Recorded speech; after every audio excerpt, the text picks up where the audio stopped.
Hey you Stygian Dogs, it's May 1st and this marks the release of issue number 2 of The Savage Sword of Conan from Titan Comics and Heroic Signatures. There's lots to look forward to here, from Dave Dorman's cover art to a robust Conan feature from Jim Zub and Richard Pace.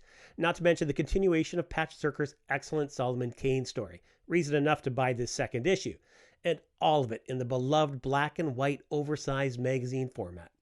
With this second issue, readers may be giving a little more scrutiny to the finished product. The poor printing process in the first issue was not something to be repeated, and I'm hoping that any other minor editing oversights, like the errors in last issue's table of contents, were caught before the book hit the presses. Now, let's start off with a look at the covers. I think Dave Dorman's cover art here is great. I do enjoy it when it reflects the contents of the story. I also picked up the Virgin variant, and here's cover B from Nick Marinkovich. I'll note too that the covers seem much glossier than issue number 1, though the weight of the paper seems about the same. Now, just before we open the book, I'm thinking that the printers won't face the same challenges they had with reproducing Max von Fafner's Conan and the Dragonhorde story. Patch Zircher's Solomon Kane story, Master of the Hunt Part 1, was tasty as all get out, and it looked great in issue number 1, and the previews for issue 2 suggest that Richard Pace's work on Jim Zub's Leaving the Garden won't suffer any printing problems. To me, we'll know if the printing process has improved when we see the reproduction of Francesca Baerald's map of the Hyborian age. It was murky as heck. Someone online said it looked like moldy wallpaper. So if they choose to keep that version of the map, an improvement in printing quality will be most evident there. At least I'd think. So let's open it up and check it out. On the inside cover, we see an advertisement for John C. Hocking's Conan, City of the Dead. This releases in June and contains the previously released Conan and the Emerald Lotus and the all-new sequel, Conan and the Living Plague. The cover art is from Jeffrey Allen Love, and the book has interior illustrations from Richard Pace, who just so happens to be the illustrator for this month's Conan feature. On the opposite page, we see the Nemedian Chronicles, overlaid on the map of the Hyborian age. As for the map, it looks great. It does appear that it's been adapted slightly to ensure a better outcome. It's apparent that the team was aware of last month's shortcomings and took steps to address the problem. Turning the page, we get team credits and the table of contents. The issue is a solid 64 pages, with the Conan story from Jim Zub and Richard Pace, and part 2 of Patch Zircher's Solomon Kane story being the issue's main attractions. The former comes in at a robust 48 pages, and the latter is a lean 8 pages that leaves us longing for more. And here the first pinup is from Rafael Kayanan. And after that, Jim Zub and Richard Pace's Conan feature, Leaving the Garden. We see the credits here. Jim Zub writer, Richard Pace art, and the letters are by Richard Starkings and Comic Craft's Tyler Smith. Zub had mentioned that back in 2019 he'd pitched 2 different stories to his editor at Marvel. One was The Gambler, published in 3 parts in Marvel's comic book size The Savage Sword of Conan. The second story he'd pitched is this issue's Conan feature, Leaving the Garden. Many fans will be expecting a solid Conan story, one that presents our Cimmerian at his solo best. And I think Zeb's given us something pretty special here.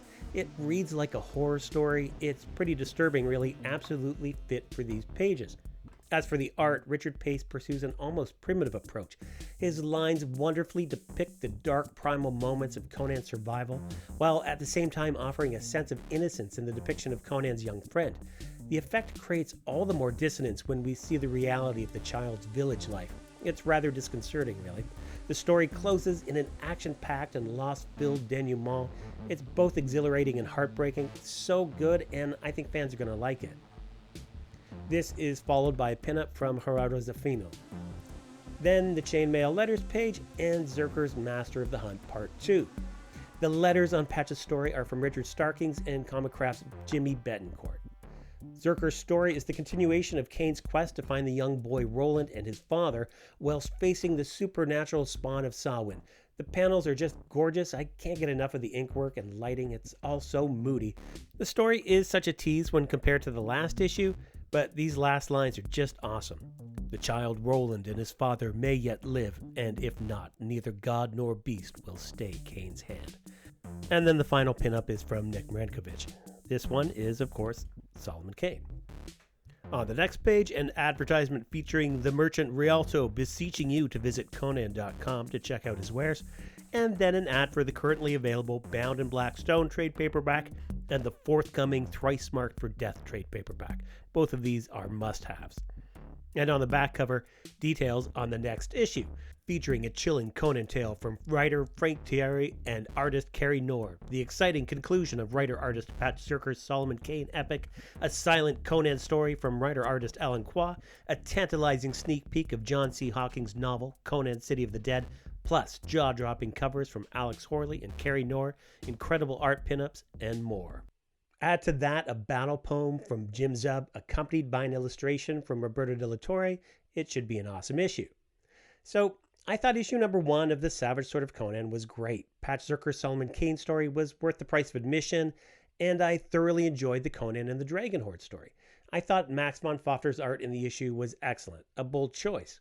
Unfortunately, his work and the work of others was impacted by very poor print reproduction, and other fans weren't exactly enamored with aspects of the main story. Here in issue number 2, it's evident that Heroic Signatures sought to address the less than optimal print quality that we saw in issue number 1. Francesca Baerald's map, the pinups, the 2 feature stories, everything was rendered really well and it looks great. And I'm sure that this is a relief to everybody, so well done. Pat Zircher's Solomon Kane, Master of the Hunt Part 2 is, as expected, a wonderful continuation. I love Zircher's ability to capture a supernaturally charged mood. Every panel just oozes with atmosphere.